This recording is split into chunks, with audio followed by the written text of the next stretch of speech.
Nesse vídeo de hoje você vai descobrir qual é a arma secreta de Garry Kasparov para enfrentar o lance 1 e 4 das brancas. Você vai aprender aqui comigo como jogar uma defesa muito ambiciosa e que é perfeita para os jogadores que estão buscando a vitória. E já dá para você imaginar que essa defesa encaixava perfeitamente com o estilo de jogo do grande Kasparov, um jogador que buscava iniciativa a todo momento e sempre lutando pela vitória nas suas partidas. E para você aprender como jogar essa defesa, nós vamos analisar aqui uma partida que foi jogada por Sergei Movsesian de brancas contra Garry Kasparov. Então as brancas começaram com o lance 1 e 4, o Kasparov começou jogando C5, levando para as posições da defesa siciliana, seguiu com o cavalo F3, D6, D4, assim abrindo a siciliana, é a forma mais popular de enfrentar essa defesa, C por D4, cavalo por D4, cavalo F6, cavalo C3 e agora o Kasparov faz o lance A6, que é o lance que caracteriza a siciliana Najdorf, que é considerada por muitos a melhor defesa para se jogar contra E4. E o Kasparov, ele jogava a siciliana Najdorf de uma forma que era a forma predileta dele jogar essa posição, que logo depois do lance A6, o Kasparov sempre fazia E6, que era uma mistura de uma siciliana Najdorf com uma outra siciliana chamada siciliana Scheveningen. E vamos ver como que ele jogava esse tipo de posição. O Movsesian fez bispo E3, ele quer jogar o ataque inglês, que é uma maneira bem popular de se jogar contra a siciliana. Ele joga ali com bispo E3, com o plano de seguir com F3, dama D2 e roque grande. Kasparov então faz E6, levando assim para aquele centro que era o favorito dele. Então o Kasparov tem inúmeras partidas jogando essa estrutura. Isso contra o ataque inglês, contra bispo E2, basicamente contra todas as alternativas das brancas, o Kasparov sempre jogava com E6, que agora ele tem um controle muito forte das casas centrais. Seguiu aqui com F3, e agora quais são os planos dos dois jogadores? As brancas querem jogar com dama D2 e roque grande. Isso quer dizer que vai levar para uma posição com roques em alas opostas. E em posições com roques em alas opostas, vai vencer aquele jogador que chegar com um ataque primeiro. Pensando nisso, o Kasparov ele já faz o lance B5, que é um lance muito típico das posições da siciliana, onde ele busca acelerar o contra-jogo na ala da dama. Ele quer desenvolver rapidamente as peças na ala da dama para já trazer a torre para a coluna C semi-aberta, e é através dessa coluna que ele vai conseguir atacar o rei branco. Seguiu aqui com dama D2, veio o cavalo de BD7, essa é a casa ideal para desenvolver o cavalo das pretas, porque esse cavalo muitas vezes pode buscar a casa C4, que é uma casa importante para contra-atacar. Esse cavalo pode chegar em C4 por E5 ou então B6, chegando ali em C4. Veio o roque grande e agora bispo B7.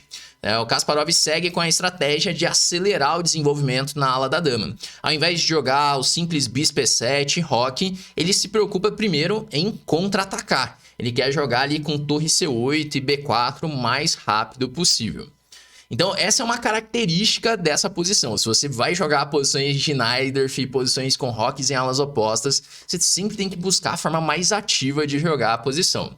Seguiu então com o G4, que faz todo sentido. O Movsesian também busca atacar na ala do rei. Ele está tentando abrir colunas e diagonais para chegar no rei preto, que muitas vezes vai vir para G8. Kasparov faz cavalo B6, liberando assim a casa D7 para o cavalo de F6, porque a ameaça das brancas é jogar com G5 e esse cavalo não teria casas boas para ir.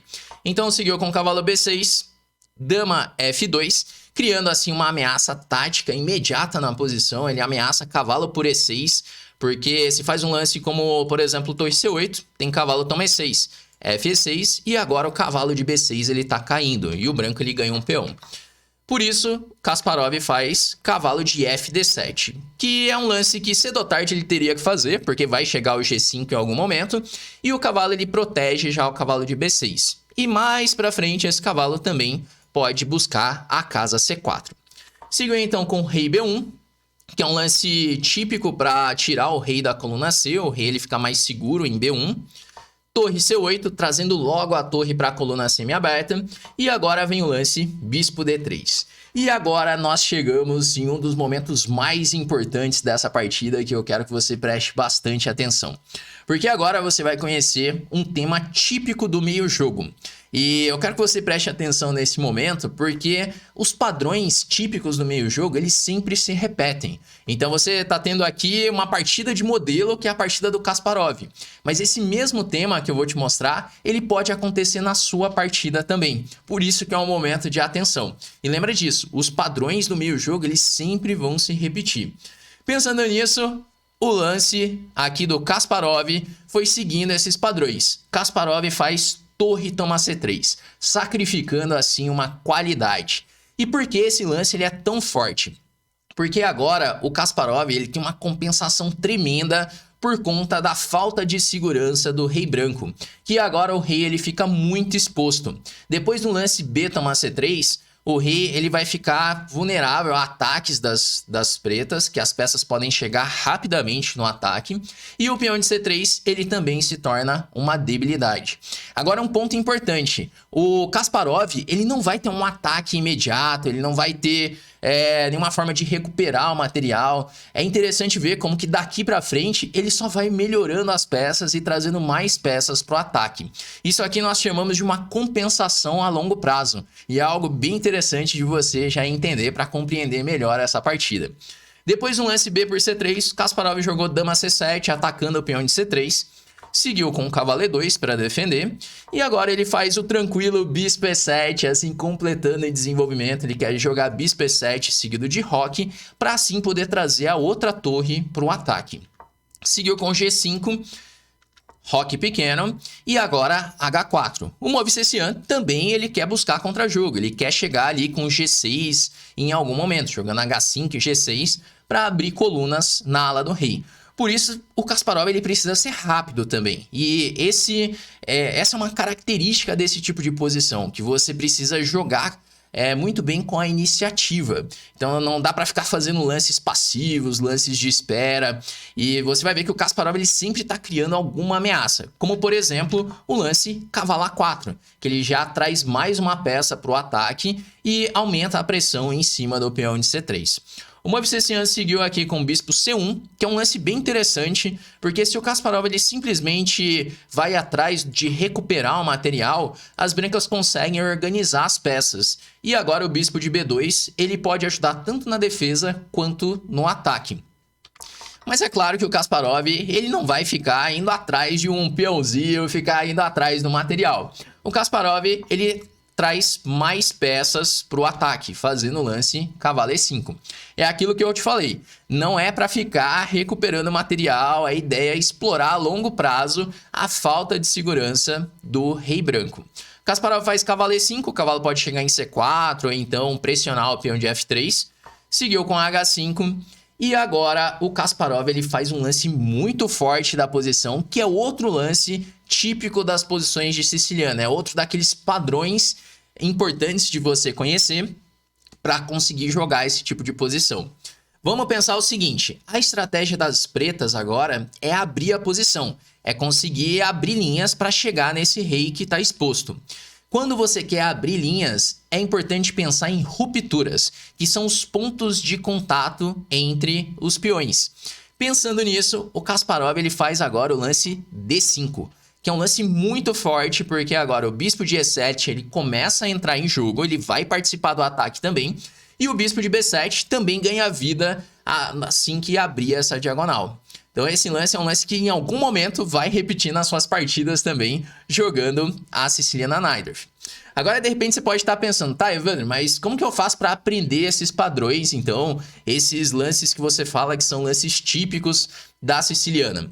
Um lugar onde você pode aprender a jogar essa defesa e outras defesas é o Chessflix, que é a nossa escola de treinamentos de xadrez, onde você tem acesso às nossas trilhas de treinamento e a dezenas de cursos completos sobre aberturas. Por exemplo, a da própria Siciliana Najdorf. Aqui você pode ver que tem o curso do GM Sup sobre a Siciliana Najdorf, onde ele mostra no detalhe cada uma das variantes que as brancas podem utilizar.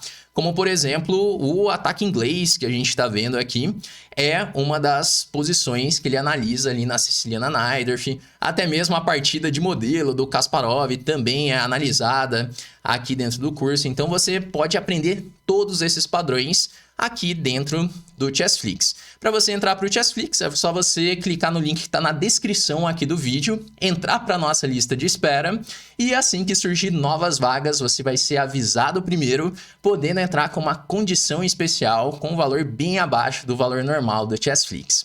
Bom, agora vamos ver como que o Kasparov ele conduziu a partida depois desse lance, depois do D5. Depois do D5, seguiu com Dama H2. O Kasparov ele faz Bispo D6, melhorando assim o Bispo e podendo ameaçar um golpe tático. Ele ameaça Cavalo por D3. Vem então Dama H3 e agora Cavalo por D3. Aproveitando que não é possível tomar de torre, porque se tomar de torre já tem D por E4.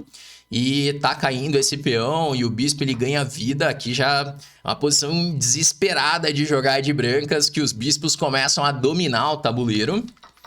Então é forçado tomar de peão, o que vai deixando o rei branco cada vez mais exposto.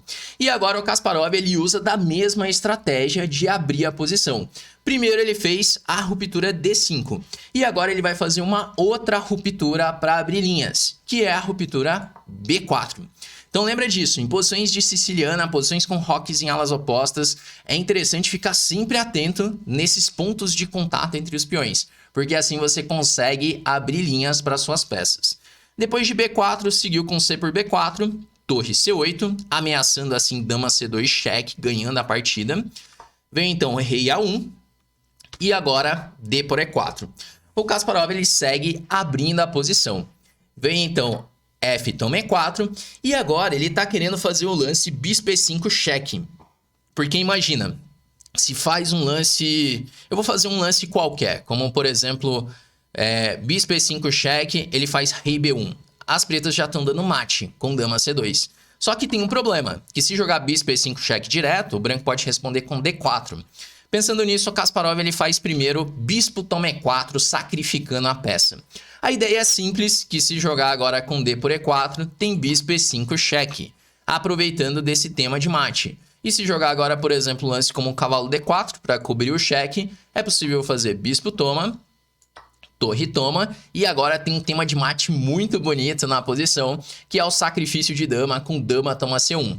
Por exemplo, torre por C1 e agora torre por C1 mate.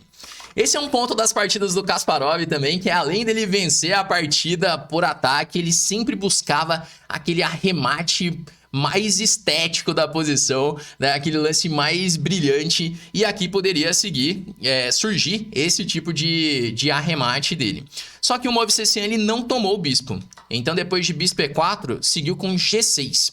Só que a situação tá ficando crítica agora para as brancas, porque o preto já tá recuperando o material, veio com bispo por H1, dama por H1 e segue com um ataque muito forte na ala da dama. Faz bispo por B4 e começa a ter ameaças como, por exemplo, bispo C3 em algum momento, ou dama E5. Posição bem delicada de jogar com as peças brancas.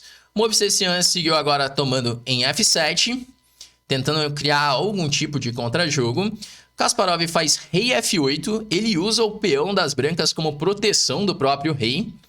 Veio dama G2 e agora o Kasparov faz torre B8. Ele já está de olho em um tema tático na posição para conseguir dar mate já no adversário.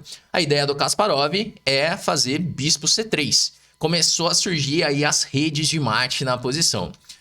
Veio então bispo B2 para defender essa ameaça de bispo C3. Cavalo por B2 e a gente está chegando numa posição que tem um dos arremates mais brilhantes do Kasparov. Essa é uma posição que eu tenho certeza que você não vai esquecer mais, a posição que vai surgir nos próximos lances. Veio o cavalo por B2 e agora, tudo bem, se tomar esse cavalo em B2 já está levando mate. Tem bispo A3, rei por A3 e dama A5 mate. Então o Movsesian ele tenta um último golpe. Depois de cavalo B2, veio cavalo D4, que ele ameaça cavalo por E6 duplo. Bom, e o que qualquer jogador normal faria nessa posição, defender esse duplo, defender esse peão de E6. Mas o Kasparov, ele já tinha visto o que fazer contra esse lance e agora ele faz um lance cavalo toma D1, simplesmente permitindo o cavalo por E6 e cavalo por E7. A ideia é que agora, depois de cavalo toma E6, ele tem rei toma F7. E o Movsesian ele já abandonou nesse momento, porque se agora faz cavalo toma C7, ele tá levando bispo C3 cheque. E agora tem que devolver a dama. E o preto tá com várias peças a mais. Aqui é uma posição que, na verdade, vai levar mate em 3 lances já. Então é um remate muito bonito esse do Kasparov, porque parece que o branco ainda vai ter algum truque, algum suspiro, só que ele arremata a partida com esse cavalo por D1 e não tem mais o que fazer. Aqui depois de rei F7, o Movsesian já abandonou a partida em vista do bispo C3. Bom, essa é uma das partidas mais brilhantes que eu conheço quando o tema é conduzir a iniciativa, que era ali um dos pontos mais fortes do jogo do Kasparov. E fica aí pra você uma sugestão de defesa, a siciliana Najdorf jogando ali com E6 do Kasparov, que era a abertura predileta dele contra E4 e uma das melhores defesas pra você jogar, beleza? Bom, então com isso nós vamos chegando ao final desse vídeo de hoje, espero que você tenha curtido e a gente se vê no nosso próximo vídeo aqui do canal.